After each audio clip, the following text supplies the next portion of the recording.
And there are plenty of women joining the fight against ISIL. Many of them are Kurds.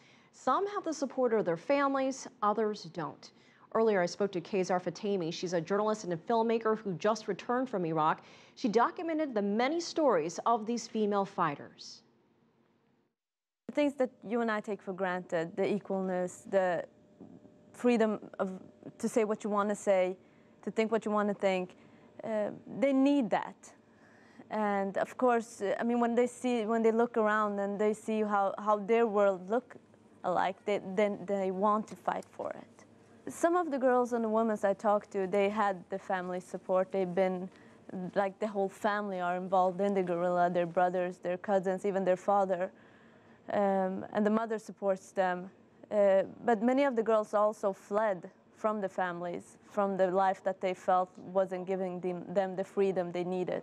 I've been following these women, these girls, for a long time now, but this was the first time that I saw them bring up their small books and started to write. And I'm like, what is this? It's like, this is something new. We all of us write.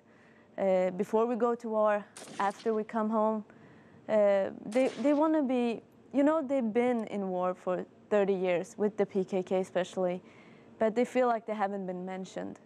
Not in the history of Kurdistan and the history of Kurds, but they've been involved, and they feel like this time we will be heard and we will be seen. So they're writing down their memories, their dreams, their thoughts. A lot of them told us that they got affected of what happened to the Yazidis, so a lot of them wrote about the Yazidis.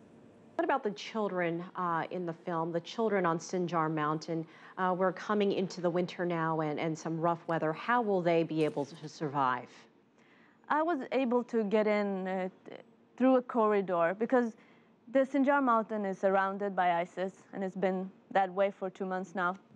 But sometime, now and then, the YPG managed to open up a corridor, and that was how I got in and got close to these people. So if they can't keep that corridor open, and the food and the weapon won't come in. And I mean, I was there and it had already started to get really cold during that evening. So if the YPG don't get help, if ISIS get more support, more weapons, they're stranded. And I really don't want to even think about what can happen to them. Describe for us some of the things that you saw, that you witnessed. Usually as a journalist, people ask me, aren't you afraid? Where did you find your courage to go to these places? When you go there, when you meet these people, when you understand and you listen to them, what they have gone through, I use that courage. And I mean, they're just thankful that somebody's listening to them, because they have so much to tell. You don't even have to ask a question. They have so much to share. And I think it's these stories that affects me. That's what I bring with me home, and that's why I understand why my work is so important, to kind of be their voice. But yeah, I mean, the stories, their courage, they still want to get up every morning, even when you just want to ask them, how can you live with this? So what is it that motivates them to get up in the morning?